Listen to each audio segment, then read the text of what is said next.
900 cinema করার পরে আমার গাঙ্গুয়ার কোনো মূল্য নাই, একমাত্র আল্লাহ ছাড়া কোনো লাভ নাই। দেখলাম কোনো লাভ নাই, কারণ যেহেতু আল্লাহ আমাকে আবার নতুন জীবন দিয়েছে, আমি তো আল্লাহর গুণগান না ছাড়া তো আমি থাকতে পারি না। 900 সিনেমার অভিনেতা গাঙ্গুয়া 900 সিনেমা করার পর তিনি ব্রেন স্ট্রোক করেন।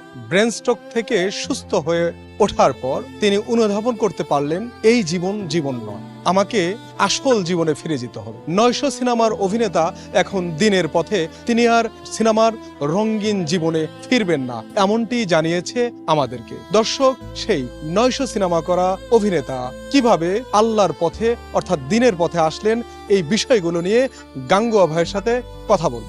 আমি 900-র উপরে 900 পর্যন্ত স্টিল বাই আমার হলো লেখা, কারণ আমি একবারে এক্সট্রা ক্যারেক্টার আমি করছি। দর্শক, মিছিল মিটিং টিচিং দর্শক, আবার তোরা মানুষও খানাতা সাহেবের ওখানে কলেজ ছাত্র, মুক্তিযোদ্ধা, ফারুক ভাইয়ের বন্ধু, সেই হিসাবে প্রথম আমার জীবনে ভাই প্রথম হলো কিন্তু কোনো ডায়লগ নাই, কিন্তু বন্ধু হিসাবে আছে, হাসি এই থেকে। তারপর থেকে একটার পর একটা হলো ধরেন এক্সট্রা ক্যারেক্টার, বল্লম নিয়ে দাঁড়ানো বা অনেক ওই ঘোড়ার পিছে দৌড়ানো, ঘোড়া তো উঠতে পারি না, ঘোড়ার পিছে দাঁড়ানো টাড়ানো, দর্শক টরক, এইরকম অনেক ছবি চলে গেছে। তারপরে ফাইটার, তারপরে ফাইট ডাইরেক্টর, তারপরে ভিলেন, তারপরে তো আছে ভিলেনই ছবি আছে আমার ধরেন 350-র মতন কাজ। এর ভিতরে 150 ছবি আমার সুবার এই মিলাই ধরে 900 950 ছবিতে আমি কাজ করেছি। এই 49 বছরে কাজ করেছি।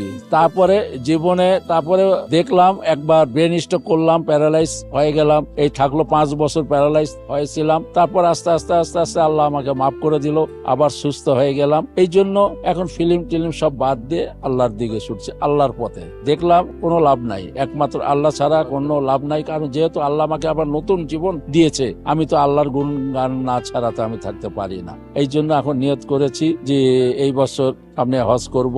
হজ করার পর আল্লাহ দিলে এই জগৎ থেকে পুরো একবারে আমি বিদায় নিয়ে নিব, যদি আল্লাহ যদি বাঁচায় রাখে, হজ করার তৌফিক যদি দেয়, বেঁচে যদি থাকি। না আর সিনেমা বহুত করেছি, অনেক দিয়েছি, আর বাকি জীবনটা হলো ইয়াকে কি আর মনে হবে। 900 সিনেমা করার পরে আমার গাঙ্গুয়ার কোনো মূল্য নাই। আমি গাঙ্গুয়া এর পরে আর কয়টা বা দিনই বেঁচে থাকবো, আর কয়টাই বা আমি ছবি করব। যে হারে ছবি হচ্ছে, বছরে 2টা বা 1টা করে, এর ভিতরে তো একটা সাকিব খান, ওরে তো মিশাই ধরে রয়েছে, আর সব ভিলেন টিলেন হলো ধরেন ছোট মোটো ক্যারেক্টার। আমি তো মিশার পরে আসি নাই, আমি তো মিশার আগে আসছি, এবং মিশার আগে ধরেন আমার 100 ছবি সুবার হিট ছবি সলো ভিলেন। তারপরে আমি তো মিশার তো আমি ছোট ভাই বা মিশার কোয়ার্টিস হিসাবে তো আমি তো কাজ তো করবো না, তাহলে আমার জীবনে তো ভাগই পাবো না, কারণ আর তো হিরো নাই। আর একটা হিরো যদি থাকতো, তাহলে নাহলে তারটা আমি করতাম আর সাকিবেরটা মিশা করতো।